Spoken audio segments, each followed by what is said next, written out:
جائیداد کی خرید و فروخت سالانہ سینکڑوں ارب کا کاروبار ہے، لیکن کئی سال سے سست روی کا شکار ہے۔ بجٹ میں ایسا کیا ہو کہ جائیداد کا کاروبار پھر تیزی پکڑ جائے؟ دیکھیے علی عمران سعید کی رپورٹ۔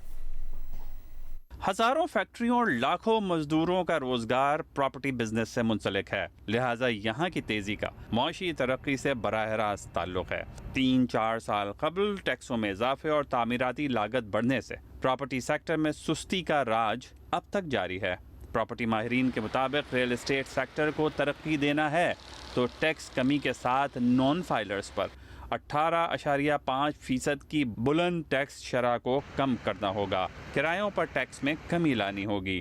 ماہرین کے مطابق پاکستانی جائیداد میں سمندر پار پاکستانی خوب پیسہ لگاتے ہیں تو ان کے لیے بھی ٹیکس آسانیاں پیدا کرنی ہوں گی۔ اس کے اوپر 236 کے پرچیز پہ ایگزمپٹ ہونا چاہیے، سیل پہ بھی ایگزمپٹ ہونا چاہیے کہ یہ ایڈوانس انکم ٹیکس ہے کہ آپ کی انکم میں ایڈجسٹ ہوتا ہے۔ نان ریزیڈنٹ پاکستانی کی پاکستان میں کوئی انکم نہیں ہے تو اس کو ریفنڈ کلیم کرنے میں مصیبت ہوتی ہے، تو ان پر ٹیکس ہونا ہی نہیں چاہیے۔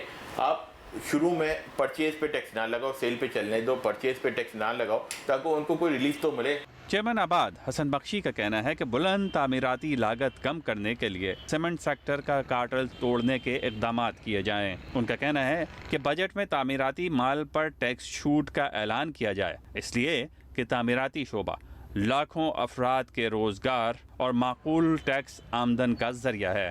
کیمرامین طلحہ خان کے ساتھ علی عمران سید، جیو نیوز، کراچی۔